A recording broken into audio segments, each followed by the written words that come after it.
नमस्कार दोस्तों। आज हम देखने वाले कि G7 आखिर ग्रुप है क्या। तो आप पिछले कुछ दिनों से देख रहे हैं कि भारत को G7 में शामिल करने की कुछ देशों द्वारा कोशिश भी की जा रही है। आखिर भारत को इससे क्या फ़ायदा हो सकता है और क्या नहीं, यह देखने वाले आने वाले वीडियो में। तो लो, तो इस बारे में हम फिलहाल हम इस बारे में डिस्कस कर रहे हैं कि आखिर G7 है क्या। G7 क्या 7 देशों द्वारा बनाया हुआ एक ग्रुप है जिसमें जिसमें Canada, France, Italy, Japan, United state और यूनाइटेड किंगडम आदि शामिल है। यह एक इंटर गवर्नमेंटल ऑर्गेनाइजेशन है जो कि 1975 में बनाई गई थी। यह उस समय की सबसे अच्छी इकोनॉमी थी उसके द्वारा बनाई गई थी। उन देशों के द्वारा बनाई गई थी। इसमें 1976 में कनाडा ने पार्टिसिपेट किया। साथ ही 1977 में यूरोपीय यूनियन ने इसमें पार्ट लिया। ये इसका बेसिकली इस ऑर्गेनाइजेशन को यूनाइटेड स्टेट ने इसकी नींव रखी थी। इसलिए यह कंसेप्ट यूनाइटेड स्टेट के द्वारा प्रपोज किया गया था कि उस समय की जो सबसे स्ट्रॉन्ग इकोनॉमी थी, जो आज भी सबसे स्ट्रॉन्ग इकोनॉमी है, उसमें उन्होंने यह यह कंसेप्ट इसलिए कोई दुनिया भर में हो रहे क्रिटिकल इश्यूज को एक मंच पर लाने के लिए किया गया था। इसके साथ ही इनका कुछ एक निजी फायदा भी देखा जा रहा था, जिसमें जिसमें सोवियत यूनियन के खिलाफ एक आवाज़ उठाई जा रही थी। और उसके साथ ही जैसे कुछ अन्य एक कुछ इकोनॉमिकल इश्यूज भी थे उस समय, जो कि जो 1970 का ऑयल क्राइसिस थी, जो कि भारत में भी इसका एक बहुत बड़ा रोल रहा है कि उसमें भारत की GDP -5 तक गिर गई थी, जो कि उस समय की सबसे नेगेटिव ग्रोथ रेट देखी गई थी।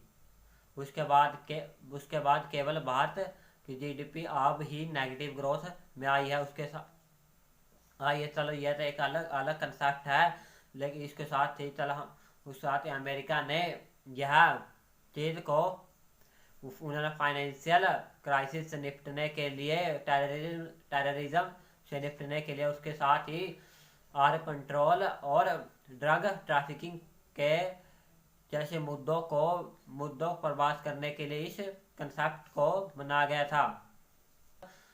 तब उन्होंने कोई G8 से लगभग निकाल ही दिया गया था, क्योंकि हम आज भी देख रहे हैं कि कुछ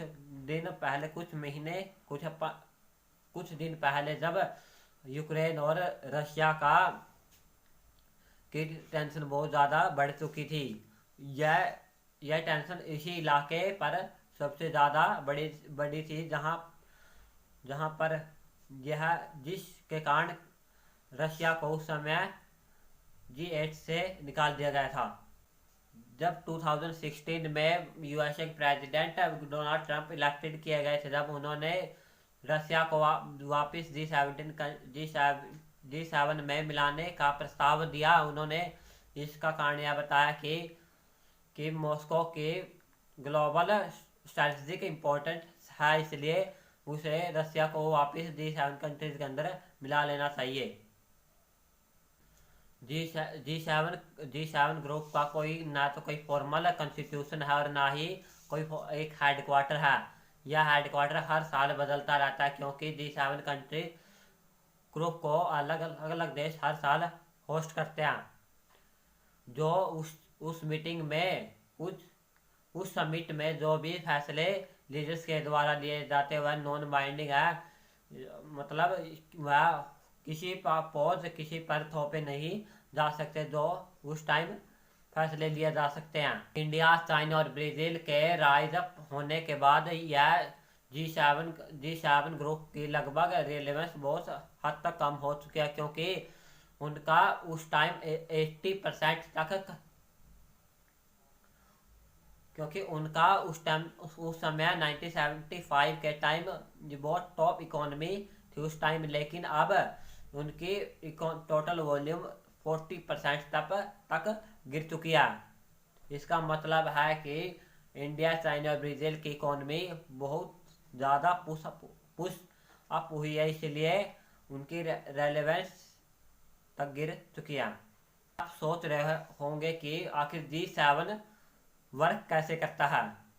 G7 हर साल अलग अलग देशों में किया जाता है कि उस समय जिस देश की होस्ट करने की बारी होती है वह उसी देश में किया जाता है।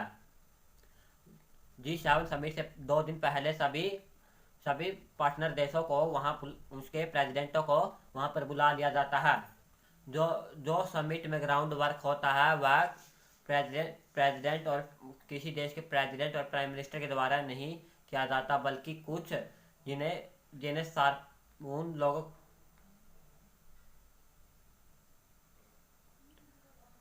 उस समय जो भी ग्राउंड वर्क होता है किसी देश के प्रेसिडेंट और प्राइम मिनिस्टर के द्वारा नहीं किया जाता। उस समय क्योंकि कोई मीटिंग्स हो गई और कुछ अन्य चीज़ें हो गई, इसमें प्रेसिडेंट और प्राइम मिनिस्टर को लगभग कोई हाथ नहीं होता, या उन लोगों के द्वारा होता है जिन्हें सरपंच कहा जाता है, या किसी प्रेसिडेंट और प्राइम मिनिस्टर के पर्सनल रिप्रेजेंटेटिव हो सकते हैं, या किसी कंट्री के डिप्लोमेट्स और या फिर एम्बेसडर हो सकते हैं।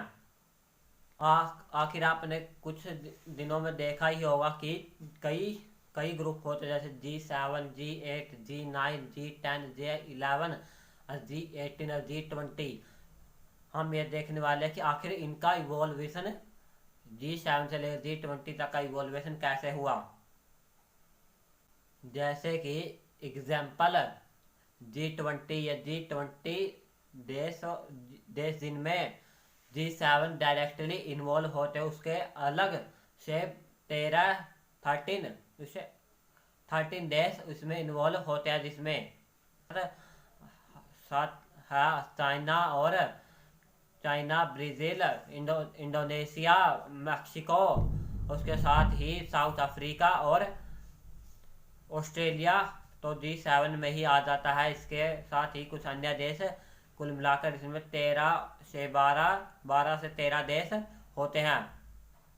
इनका लगभग जीडीपी टोटल G20 देशों का जीडीपी वर्ल्ड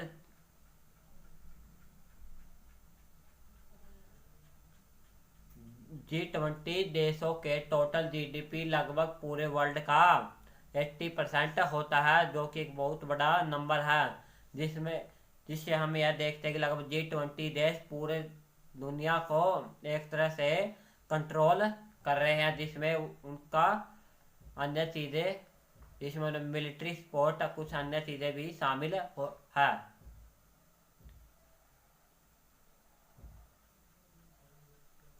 तो हम आशा करते हैं आपको ये वीडियो अच्छी लगी। धन्यवाद।